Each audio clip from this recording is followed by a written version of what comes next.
네, 안녕하십니까. 정보부장입니다. 사실 뭐 이제 가장 중요한 우파 진영의 일은 리더를 만드는 거죠. 예, 리더. 사실 어떤 조직이나 저절로 이루어지는 건 없잖아요. 그러니까 저절로 이루어진다? 어떻게 저절로 이루어지죠? 각자 이해관계에 있는 사람들이 자기의 이익을 추구할 텐데. 그러니까 뭐 좌파 진영이든 우파 진영이든 결국은 칼자를 준 사람이 조직을 힘들게 해야 돼요. 예, 그 조직을 힘들게 한다는 것은 그 조직에서 지금까지 편하게 살았던 사람들이 이제 편하게 못 살게 만드는 거죠. 그래서 자꾸 이제 그거를 견제하게 만들고. 그러니까 뭐 사실 윤 대통령께서도 이제 이재명을 괴롭혔고 이재명도 윤 대통령을 괴롭힌 거지만 사실 서로를 괴롭힌 것도 있지만 사실 그 괴롭히기 위해서 적을 공격하기 위해서 가장 중요한 것은 자기 진영 내에 있는 사람들을 적절하게 괴롭혀가지고 어떻게 보면 좀 건강한 조직을 만들어가는 거죠. 자기들 본의에서. 그러니까 상대의 본의에서는 건강한 조직이 아니지. 우리가 이제 뭐 이재명 좌파 조직, 민주당 조직이 우파 입장에서 봤을 때는 건강한 조직이 아니지 않습니까? 근데 자기들 입장에서는 자기가 살아야 되니까 본인들이 생존 가능성이 높은 조직이 결국 건강한 조직인 겁니다. 근데 우리는 어쨌든 결과적으로 봤을 때 좌파들한테 이제 기싸움에서 이제 밀린 거예요. 밀린 이유가 결국은 엄밀히 따지면은 총체적으로 봤을 때는 결국은 리더십이 여기가 좀 밀렸다는 것밖에 될 수가 없는 거죠. 그 리더십에서 안에서는 뭐 밑에 있는 사람들을 잘 본다든지. 사실 어떻게 보면 윤 대통령께서도 뭐 한동훈이든 뭐 이런 사람들을 제대로 봤다면은 뭐 한동훈이 저놈이 뭐 20년 동안 내 밑에 있었는데 뭐 설마 날 배신하겠어 이런 생각을 하는 게 아니라 인간이라면 누구든지 그런 상황을 할 수가 있으니까 예를 들면 권력을 분산해 놓는 거죠. 예, 권력을 분산해서 누가 핵심적으로 내 뒤통수를 치지 못하게끔 이걸 잘 분산해 놔야 되는 건데 그런 부분에서 어떻게 보면은 이재명이는 잘한 거고 왜 자기 뒤통수를 못 치게끔 잘 분산해 놔서 어떤 놈도 내 뒤통수를 못 치게끔 만들어 놓은 거고 예, 윤 대통령은 이제 확실하게 뒤통수를 맞은 겁니다. 예. 그러니까 사실 그렇잖아요. 우리 우파들 맨날 하는 얘기 뭐예요? 사기 당하면 누가 제일 나쁜 놈이라고 그래요? 응? 사기 당한 놈이 나쁜 놈이라고 하잖아요. 우파들은 사기 친 놈도 나쁜 놈이지만 사기 당한 너도 나쁜 놈 병신이다 이렇게 얘기하는 게 우파들이잖아요. 우파들은 늘 우리 자유우파들이 늘 머릿속에 달고 입에 붙어있는 얘기가 뭐야? 모든 건 네 책임이다. 잘한 것도 네 책임, 못한 것도 네 책임 아니야. 이게 우파의 마인드고 좌파들은 뭐야? 내 잘못은 없어. 나라 탓이야. 부모 탓이고 자식 탓이고 형제 탓이지. 응? 시스템 탓이지. 이렇게 얘기하는 게 좌파고 우파는 모든 게 내 탓이지 뭐. 내가 병신이야. 이게 이제 우파적인 마인드인 겁니다. 그러니까 지금 우리가 절대 잊지 말아야 될 우파의 마인드는 뭐냐면 어떤 형태든 간에 결국은 내 탓인 거예요, 사실은. 네, 내 탓인 겁니다. 네. 그러니까 저는 그런 부분에서 우리가 이제 새로운 우파 리더는 어떤 사람이 나와야 되냐에 대해서 상당히 우리가 고민을 많이 해봐야 된다는 거죠. 지금 우리가 이제 보면은 지금 우파 유튜버들도 그렇고 지금 이제 뭐 임기 시작 얼마 되지도 않았는데 벌써 뭐 좌파가 뭐가 잘못됐대 뭐래 이렇게 얘기하는데 사실 우리가 뭐 남 탓할 때입니까 지금? 예? 저도 사실 어떻게 보면 권력을 가진 쪽에 있었던 스피커였을 때는 뭐 어깨에 힘도 좀 들어가고 윤석열 대통령 대단하다. 저 좌파 한심하다 이렇게 할 때는 저도 방송할 때 기분 좋았어요. 어쨌든 우리는 권력을 잡고 있을 때니까. 근데 지금 우리가 권력도 없는데 하려니까 사실 힘이 좀 들어. 예, 힘이 드는데 그래도 뭐 저는 워낙 우파적 기질이 있는 사람들이니까 힘들어도 긍정적 마인드의 에너지가 회로가 돌기 때문에 저는 버틸만 합니다, 솔직히. 근데 이제 그러지 않은 사람들은 좀 힘들겠지. 근데 이제 지금 상황에서 우리가 지금 뭐 민주당 잘못했는 거 지금 지적할 정신이 있을까? 지금 우리는 1년 동안 제가 어제도 이제 뭐 앞으로 1년 동안의 관전 포인트가 뭐 김문순이, 한동훈이니, 뭐 제3의 인물이 이렇게 좀 썸네일에 썼지만 결국 우리가 리더를 누굴 만드냐 이게 가장 핵심적인 부분이에요. 자꾸 시스템, 체계 이런 얘기하는데 시스템 얘기 많이 하는 사람도 좌파입니다. 제가 지금 우리 그동안에 지금 몇 개월 정도는 제가 우파 유튜버들 분들 하는 얘기들에 대해서 별로 얘기를 안 했어요. 왜? 우리가 좀 하나를 뭉쳐야 될 입장에서 지금 소위 지금 뭐 런던 더비, 뭐 토트넘하고 뭐 이런 거 하고 있는 상황에서 지금 우리가 뭐 우리 내부에 있는 뭐 잘못 지적하게 생겼어? 열심히 뭐 좌파들 나쁜 놈들이라고 얘기하지만 지금 상황에서는 우리가 지금 우리 스스로를 지금 강하게 만들어야 될 상황에서 제가 봤을 때 지금 뭐 가장 지금 중요한 상황은 우리가 우파 리더를 어떤 사람을 골라야 되느냐에 대한 담론이에요. 제가 아까도 말씀드렸지만 시스템을 얘기하는 것은 무조건 좌파야. 네, 시스템을 얘기하는 사람 좌파입니다. 시스템이라는 것은 책임이 없는 거야. 우파의 개념은 뭐냐면요. 내가 뭔가를 하나 만들어졌는데 이 만든 놈 누구야? 이거에 대한 칭찬도 얘가 칭찬받아야 되고 이거에 대한 나쁜 것도 얘가 벌을 받아야 돼. 이거에 대한 이 체계가 명확한 인과관계를 갖고 있자라고 그걸 주장하는 게 우파입니다. 좌파는 뭐냐면 최대한 이 잘못을 시스템에 돌리고 싶어 하는 거야. 이거 잘못한 거 우리가 다 잘못한 거. 우리란 말 들어가면 좌파야. 우리란 말. 우리가 잘못한 거지 뭐 우리가. 우리가 잘못한 거야. 그럼 우리 누구? 우리 누구 한 명 누구 없어. 그러면 어떤 일이 벌어지냐면 비효율적인 시스템이 되는 거예요. 계속 비효율적 조직이 되는 거야. 그 비효율적 조직의 끝판왕이 베네수엘라니 뭐 이런 거예요. 그러니까 리더라는 것은 왜 중요하냐면 그 리더가 위에서 총괄하면서 계속 이 조직 내에서 안 좋은 병적인 존재들을 계속 뽑아내는 역할을 하는 사람이 있어야 되는 거예요. 그게 이 시스템을 바꿀 수 있는 유일한 방법입니다. 미국의 나라가 몇십 년 동안 엄청난 고질병에 시달렸죠.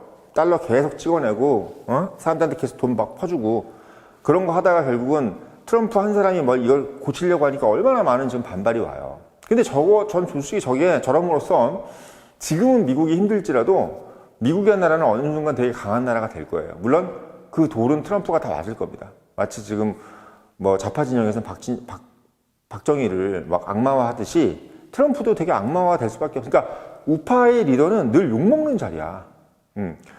우파 리더가 욕을 안 먹으면요, 그 사람은 뭐냐? 일을 안 한 거야. 예. 우파 리더는 욕을 먹는 자리이기 때문에 욕을 먹어야지만 일을 한 겁니다. 예. 그 일을 한 거예요. 욕을 안 먹고 있다? 일을 안 한 거지. 그러니까 시스템, 우리가 우파 좌파를 떠나서 대한민국의 리더라는 사람이 욕을 안 먹고 있어. 이건 일을 안 하고 있는 거야. 솔직히. 제 기념은 그렇습니다. 회사도 마찬가지예요. 회사가 잘 되려면요. 회사가 막 직원들한테 칭송받고 이런 회사 있죠. 그 CEO가 칭송받고 있는데 그 회사 한 5년, 6년쯤 지나면요. 회사가 거의 두부처럼 돼버려요. 완전히 그냥 퍽퍽해져가지고 결국 누가 제일 피해를 보느냐. 그 회사 주식 산 사람들, 주주들이 가장 피해를 봅니다. 결국은 그 회사는 나중에 가면 코스트가 엄청 많아지고, 솔직히 베네핏이 없는 그런 회사가 되는 거죠. 프로핏이 없는 회사가 되는 거야. 그러니까 대한민국도 마찬가지예요. 지금 뭐 우리가 막 이재명이가 막 얘기하는 거 보면, 요번에도 6월 6일에 무슨 얘기 했어요? 국가가 모든 걸 다 책임져야 되고, 고생하는 사람들 배려해줘야 되고. 근데 그게 다 돈이잖아, 결국은. 그 돈은 어디서 나오는데?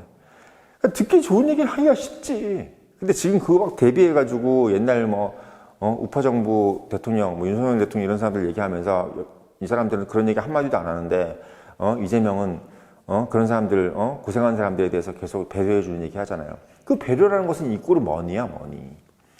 배려가 이꼬르 머니인데 그 머니는 어디서 나오느냐는 거지. 자기 돈도 아닌데 막 쓰기 시작하는 거예요. 그게 이제 우리가 싫다는 얘기지.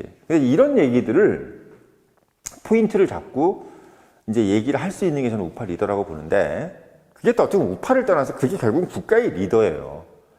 결국은 좌파는 암이야, 암. 우파라는 것이 어떻게 보면 우리가 우를 나눌 필요도 없고 우라는 것이 결국은 하나의 그 국가의 정상적인 상태야. 근데 좌파라는 어떤 뭐랄까요, 좀 암조직 같은 것이 생기면서 우리가 이제 기형화가 되어가는 과정인데 이게 만연화되면 기형이라는 자세 형태가 정상적인 것처럼 착각하게 만들어 버리는 상황이 오는 겁니다. 그러니까 나라 전체도 그렇고 기업도 그렇고 누가 잘못했는지 잘했는지에 대해서 이해관계를 규명하기 어렵게 만들어 버리는 거지. 저는 그게 좌파 정권의 가장 큰 문제라고 보는 거예요. 근데 제가 제일 걱정하는 것은 이런 얘기를 하지 않고, 우파가 이런 얘기를 하지 않고, 우파의 가장 핵심은요, 효율성이에요. 효율성. 효율적인 정부와 효율적인 국가 시스템을 만들어가는 과정에 대한 담론이 박정희, 전두환, 노태우까지 하는 과정이에요. 박정희, 전두환, 이승만, 박정희, 전두환은 결국은 뭘 한 거냐면 나라 자체를 효율적으로 만들자. 일당백의 뭐 생산성을 만들자. 이런 개념을 만든 거야. 응? 가지고 있는 자본을 가지고. 근데 우리는 지금 우리 우파 진영은 무슨 생각을 하고 있냐면 박정희, 이승만, 전두환이 했던 얘기에 대한 얘기를 하는 게 아니라 그냥 박정희 얘기만 해. 그리고 그냥 전두환 얘기만 해. 전두환이 뭔 얘기했는지에 대해서는 우파 유튜버들도 아무 얘기도 안 해. 그러니까 어느 순간부터 우파 지지자들이 무슨 생각하는 건 뭐냐면 우리 우파가 진짜 뭘 정체성을 가지고 있는 거지? 그냥 박정희, 새마을. 그 새마을운동이 뭔데? 응? 경제개발 5개년 계획은 왜 했는데? 전두환이 결국은 뭘 잘해가지고 저물가에다가 고도성장을 이루었는데 이런 부분에 있어서 기본적으로 얘기를 하는 것이 아니라 그냥 과거 정부, 군사 정치, 군사 통치 뭐 이런 것들 그런 거에 대한 얘기하고 또 반대로 반공산주의 그것만 얘기합니다. 우리가 솔직히 반공산주의 개념이 아니야. 박정희는 반공은 그냥 당연한 거고 소위 얘기해서 이 국가 자체를 어떻게 가장 효율적인 시스템으로 만드느냐에 대한 개념을 가지고 가는 건데 어느 순간부터 중도들이 우파에 대해서 약간 재미가 없어했던 게 뭐냐면 자기들은 막 기업에서 열심히 일하고 막 이렇게 하면서 효율적인 기업 만드네 뭐네 그런 얘기 하는데 우파 스피커들이 자꾸 이데올로기적인 얘기를 하기 시작한 거야. 이데올로기적인 반공. 저도 반공을 많이 외쳤죠. 근데 그건 선거 기간이니까 어쩔 수 없는 건데 워낙 좌파들이 공산주의자니까 그렇죠. 근데 이제 와서 우리가 리뷰를 해보면은 중도들이 왜 우파보다는 좌파 쪽에 좀 쏠렸냐. 좌파들은 어느 순간부터 이데올로기 얘기를 안 하는 거야. 얘네들은. 그리고 자기들을 진보라고 포장했어. 부르는 것도. 근데 우파들은 자기들을 우파라고 부르는 것도 좋아하면서도 뭐 보수라고 얘기도 하고 하면서도 기본적으로 우리 우파 진영의 사람들이 가지고 있는 최고의 장점인 조직의 효율성, 국가 시스템을 가장 투명하게 만든다의 개념을 자꾸 얘기하지 않고 그냥 과거만 얘기하는 거야. 과거.